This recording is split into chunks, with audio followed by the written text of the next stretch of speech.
Bear with that. Oh, hi, we're live. Hi. Trying to get both of our faces into it. All right, let's get closer. Hi, Hive. Hello. Hi, Busy Bees. We are here. It's Michelle and Hillary again. Hello. Hi. Happy Sunday. Happy Sunday. Thank you.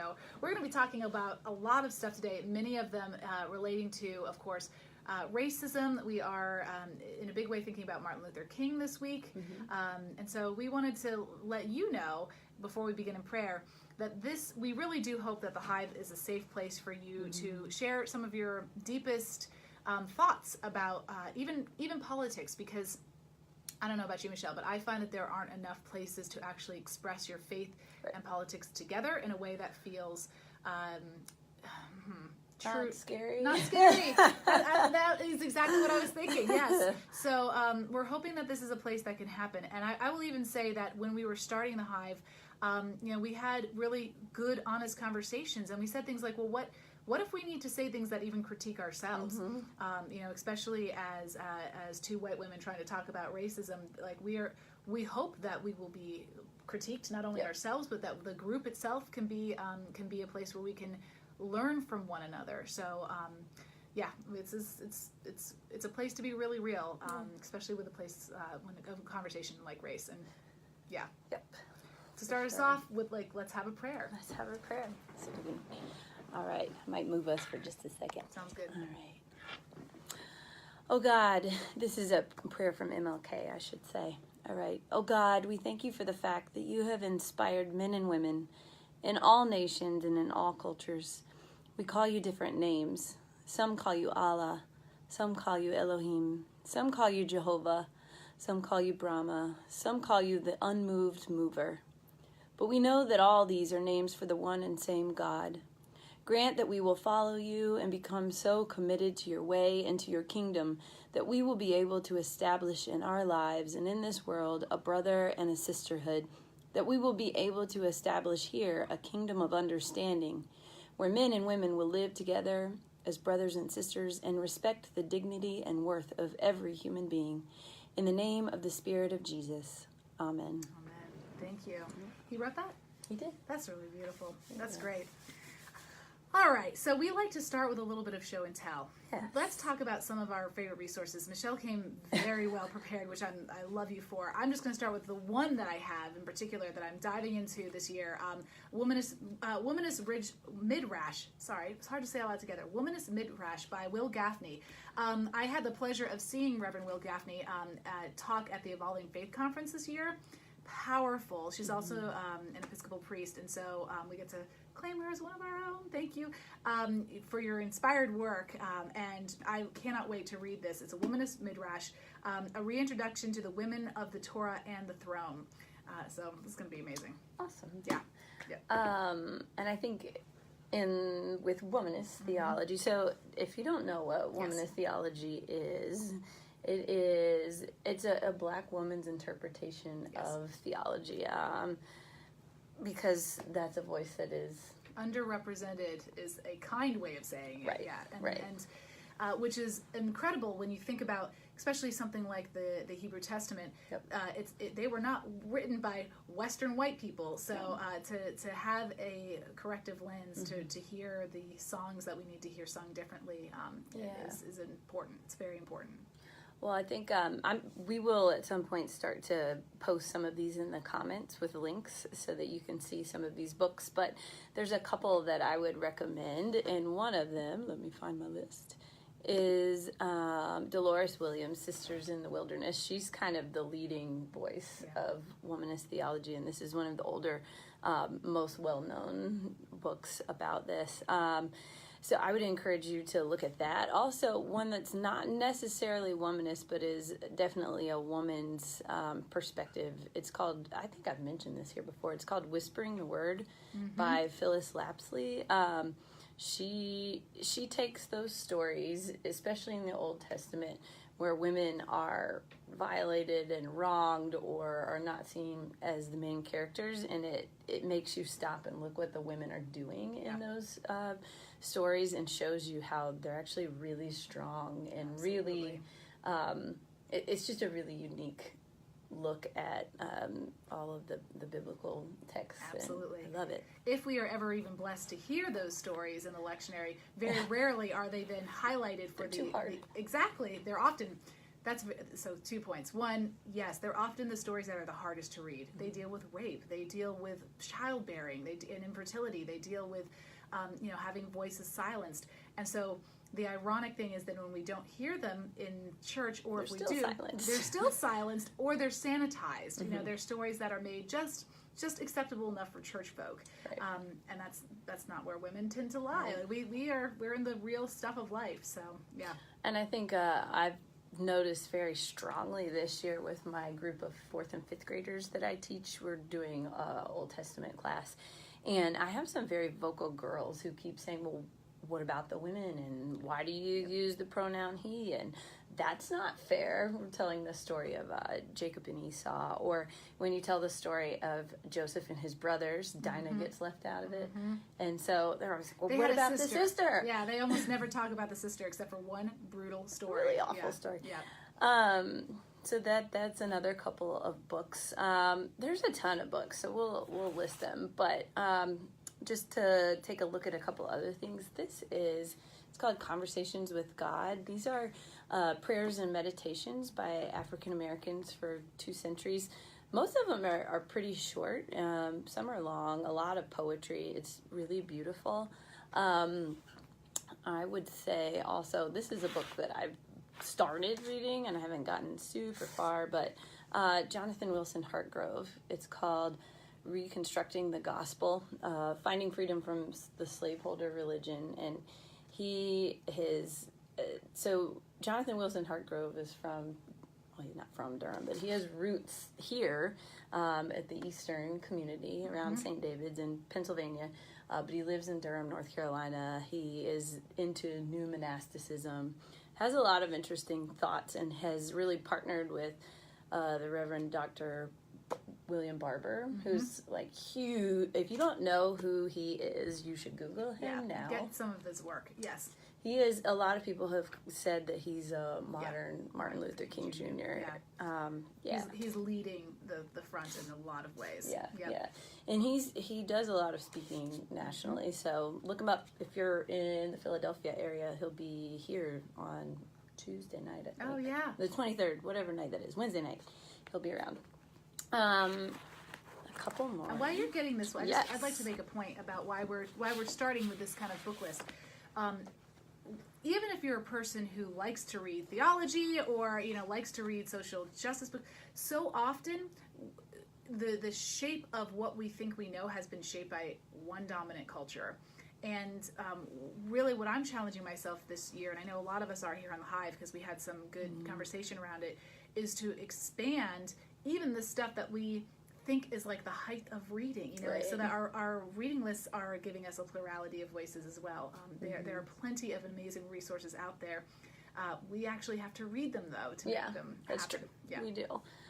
This is my husband's recommendation. It's been on my bookshelf, and I need to read it. It's called Race Matters by Cornel West. Hopefully most of you know who he is.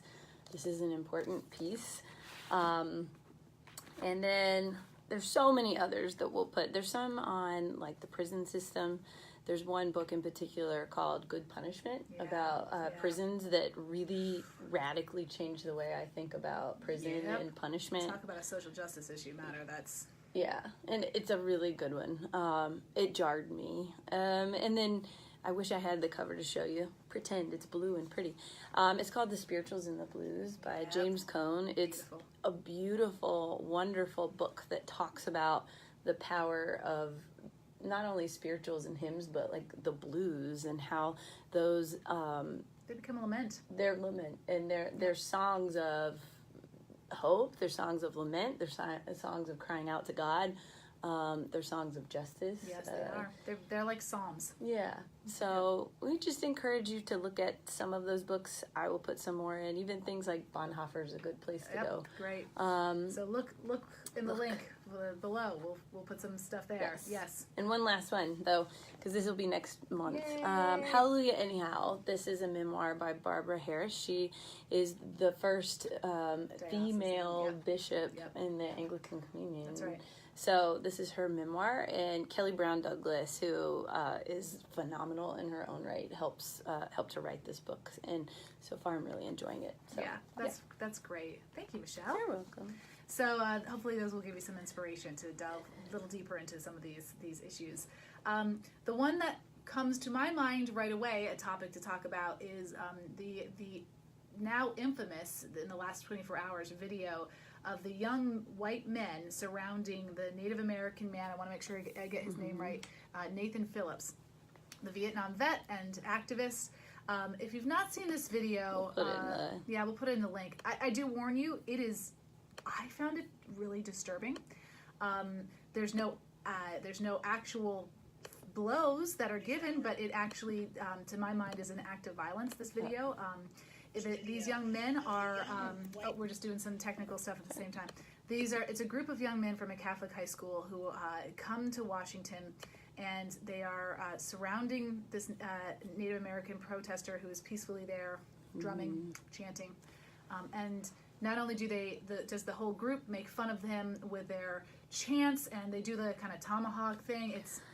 But then one breaks away from the crowd and just stares him down for a while. It feels interminable. It's a long time. It's disturbing.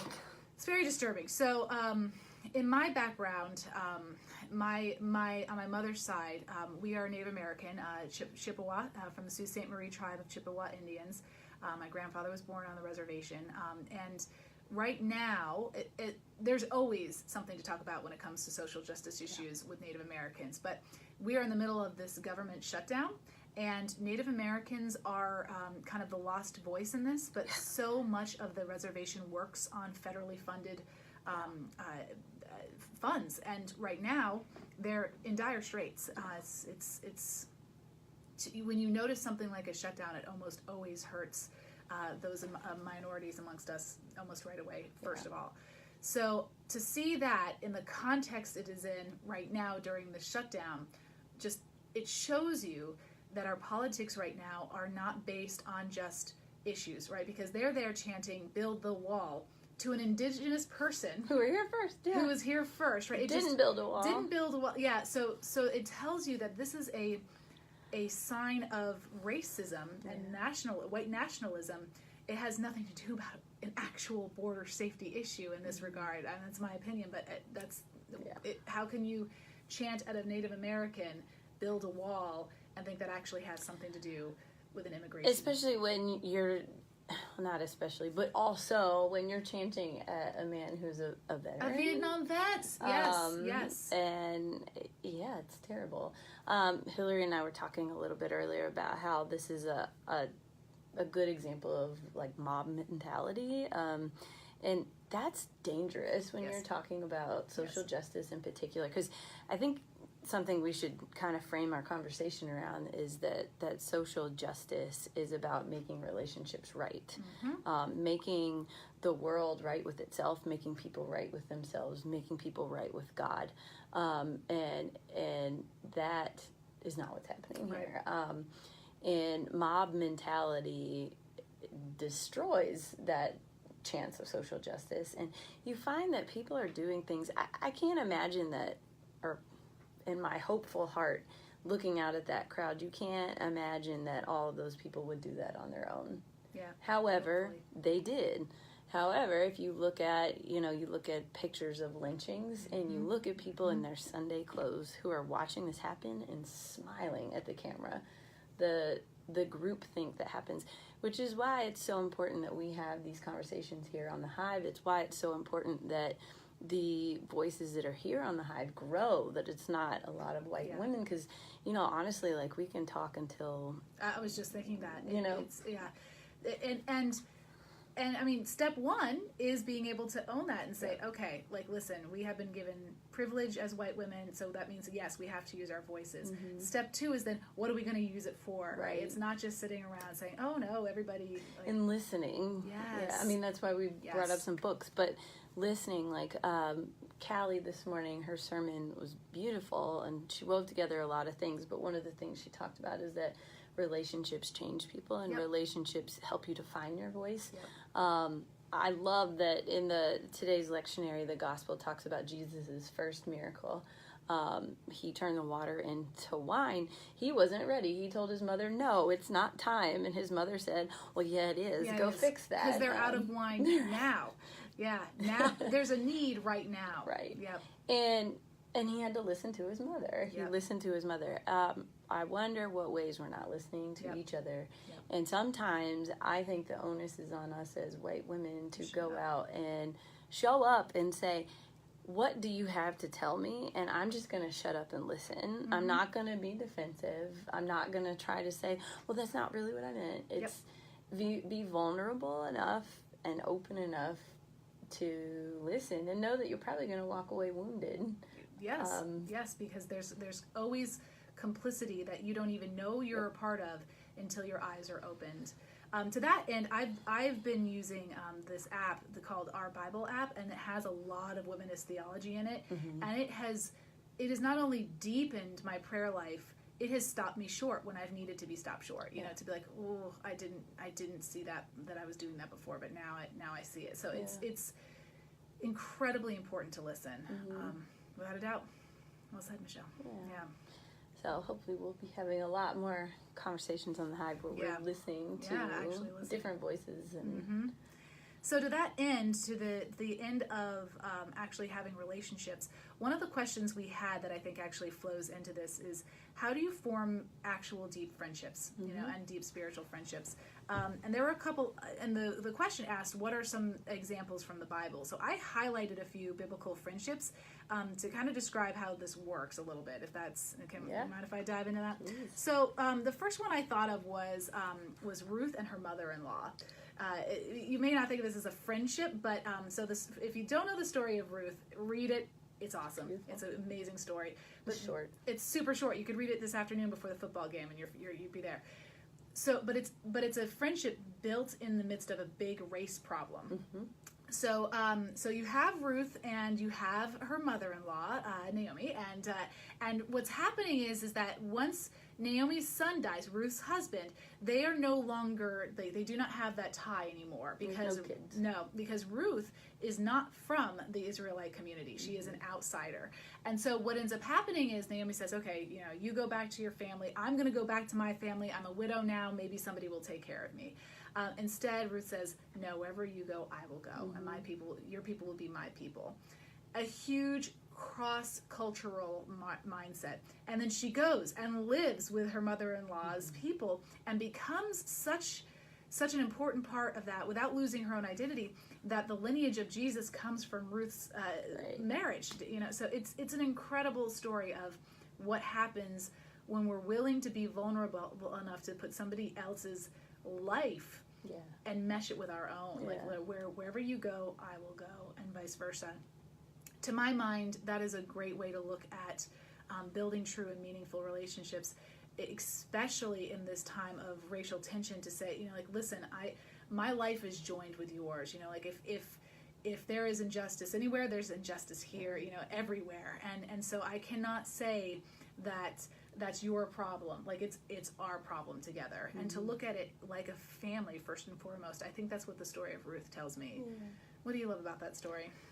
I love that story. It's such a good one. It's a beautiful story. I think that the thing is both of the women are open to one another. Yes. It reminds you that you both have to be vulnerable and open. Yep. I love, that there's race and there's culture and there's beliefs. I mean, it seems to me when I read it, that it seems like Ruth makes a theology shift too when she decides to be with Naomi. She doesn't just say, wherever you go, I'll go. She says, your God will be my God and your people will be my people. I mean, this story's so beautiful. It's in our wedding liturgy. Absolutely. And I love that it's a story of two women. It's love isn't just romantic love. Mm-hmm. Deep love can be so many different ways. But it makes me wonder, though, something I've been thinking a lot about is listening to the voices of people who are in interracial relationships, because I can't imagine, it seems like right now that might be hard. Yep. And I have friends who are mothers of biracial children, and just watching like the dance that they're having to do and the way they have to protect their children in ways that I don't have to. I would just love to hear from those women more, but I think they're in such a place of vulnerability, and so this story makes me think of that too. And this is a place where that is a place where we can step up and say, great, we will want to play date. Something as small as that, or like, hey, can I take you out to dinner? Like, how's it going? That's a small but maybe powerful way of saying, I where you go, I will go. Let's do this in any way I can do it together. So that was one thing. The next one, there were two relationships in particular that were really built in a time of politics, but I'm going to stick with just Jonathan and David for right now because it's a pretty well-known one. Yeah. David and Jonathan, if you don't know the story of David, it's a powerhouse. You cannot read it all before the football game tonight, but it's every scandal imaginable is in this story. And some you didn't imagine. Like, it's like, wow, it is a story of humanity on display. But David and Jonathan, David is this kind of upstart, would-be king sort of guy who the king of the moment, Saul, looks at and says, uh-oh, this guy's going to take over my throne someday. And Saul himself is he's got his own issues. He goes a little crazy sometimes. And so what ends up happening is that Saul's son Jonathan and David become so close, best friends, like bosom buddies. And they actually have to make a split from one another because of the politics of the day. But they make a pledge to one another that they will always love each other as friends, and in fact that pledge goes on further into the future. That to me is I think a call for us who may not be in different racial issues, but might be in different political issues right now. Like you might be in a friendship with somebody for whom the politics right now it's not working. Now David and Jonathan never said like you have to agree with me and you have to agree, like, but on the other hand, I can imagine that in this time frame, if you're really friends with somebody, you are correcting one another. You are actually staying in conversation. Otherwise, you're going to lose that friendship. To say we're not ever going to talk means you're not really deep friends. Yeah. So, I mean, in the appropriate level. I think that's important. I mean, I think even not to get too personal, but even, the nighttime conversations my husband and I have, about everything going on right now, we check each other a lot and challenge each other a lot, and sometimes I don't think we're settled with what each other has to say, and I usually think we're pretty close to being on the same page, but then realize not always. Not always, yep. But I think this is the thing that's particularly hard now, is loving people who are so different than you.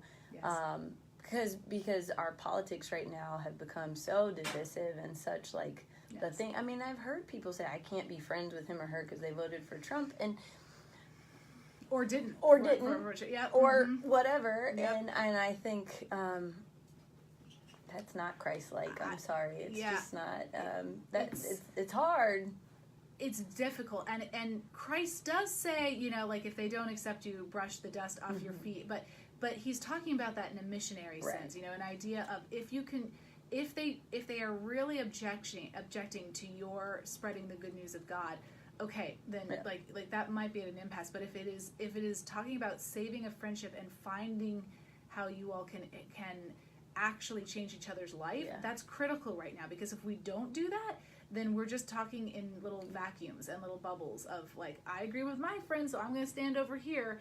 There are a lot of people in my Facebook feed right now for whom I do not agree at all, and I have not silenced them on purpose. In fact, I'll sometimes go into their feed to see what it is that they are feeling, and because if I don't, up in Hillaryville, things are only one way, and so I agree. The last one I had to talk about was Mary and Elizabeth. So Mary and Elizabeth, Mary the mother of Jesus, Elizabeth the mother of John the Baptist. These two women are fierce, strong women in the Bible, and they stick with each other in times when they could have been outcasts in their community. Elizabeth, because she was now talking for the head of her family. If you don't know the story, her husband was silenced by an angel for her whole pregnancy, and he didn't believe. Because he didn't believe. So it got a little rough there. So and she then is kind of the man of the house, as they would have thought in that time frame. And then her cousin Mary comes, and Mary is a teenager, pregnant, and without a lot of explanation that most around her would probably have accepted as truth. So these two women support each other in their hardest times, and I think to find somebody like that who can be with you in those moments. Brene Brown says that it doesn't just start with like a major moment. She talks about marble jar friends, and by that she means, thinking about friendship as a jar, that every time you do something small of love for one another, you're building a lot of that marble jar faith in one another. So like, it's me saying like, hey, like I'm going to bring you some cookies, and it's you saying like, hey, how did your day go, buddy? Like it's those small things, so that when the major things happen in life, those unplanned surprises, shall we say, you know who the people are you can rely on. So, friendship feels like you're going to be in life together, even when it's not your circumstance, you're there with them, and then it becomes your circumstance. Friendship means even in political times, you're going to find a way to share love. And friendship means, all those small little things that lead you to a big and bold friendship. So, those are my notes for that. I think that's good. Okay. All right. Anything else you wanted to mention? And then should we do this? Just checking our notes. Bear with us a moment. Well, I think we kind of talked about that, but yeah, we were looking at a note about racism and families. I think what it applies. Hard. It's hard. It's hard. Especially because your family might be the last place you want to be correcting people, and yet it may be the number one place. Or be corrected. Or be corrected. And yet, if we're called to be in relationship with family members in a different way than other people, like we don't get to choose in that regard. So it's important to find ways. Yeah. But I will like a caveat to that would be if. I do think sometimes there are certain relationships that have become just like too toxic. Oh yeah, no. And maybe this is just a symptom of that or part of that. And so don't confuse those with each other. Yeah, I'm not saying like stay in an abusive relationship. No, but I think Anyway, it gets hard, and I think people have a lot of guilt when it comes to certain behaviors they can't tolerate in their family, or certain thing. I don't know. It's just hard. It is hard. It's super hard. I think of my Angelou said, oh gosh, what was it? She was talking about a dinner party at her house, and it wasn't her family. It was a bunch of invited guests that started to like throw off this vitriol. And she said, you can't say that here. I'm not saying we can't be in a relationship. No, it's just this is a place where you can't say that. And that I think is the important place where when you're setting boundaries with your family, and we did a whole Hive Live on that. When you're setting healthy boundaries with your family, like don't forget that should be a part of it. Listen, you're not allowed to say racist things around my daughter or me. It is you shouldn't say them at all, but certainly not while you're here. Right. So and it's important. Oh, family. Oh. So one of our favorite poets passed away this week, Mary Oliver. She is, talk about a voice that somehow captures the deep leanings of the Spirit. I think she does that better than anybody else. So I thought we might close with a poem from Mary Oliver, who is able to capture, I think, some of those deep longings of our hearts, the deep longings we have to be building a better world, and to live in that. She kind of talks about that and says, like, we have a place to play in that. Now, before I read this, it's called Wild Geese, and one thing I think people may not know about this poem, geese a wild goose in particular in Celtic spirituality is a symbol for the Holy Spirit. I didn't know that. Yeah. So especially if you go to Iona, you'll see in all their iconography they have like a goose, and you're like, what is this goose about? It's wild goose. And so, have you heard the Wild Goose Festival? Yeah. Oh, I know. Yeah, there we go. It's very cool. I didn't know that. Yep, exactly. There we go. So this is. I don't know that Mary Oliver wove that into her poem, but that's always how I read this, as it's called Wild Geese, and so I see this as a poem about the Holy Spirit.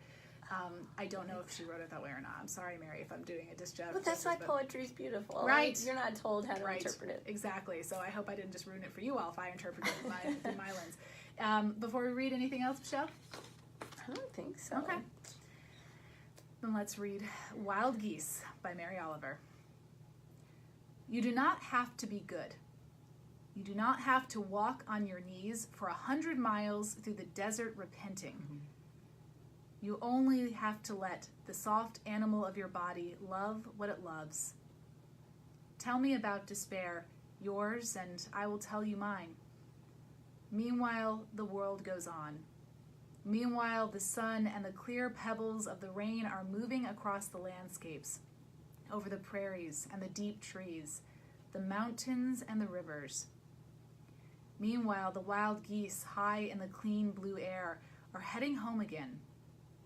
Whoever you are, no matter how lonely, the world offers itself to your imagination, calls to you like the wild geese, harsh and exciting, over and over, announcing your place in the family of things. It's beautiful. Amen. Thank you, Mary Oliver. May you rest in peace. All right. Thank you, Michelle. Thank you. Tackling some difficult issues, and so let us hear from you, Hive. What are your thoughts? Do you need a safe place to talk about some stuff? We hope you'll consider having those conversations here. Bye, busy bees. God bless.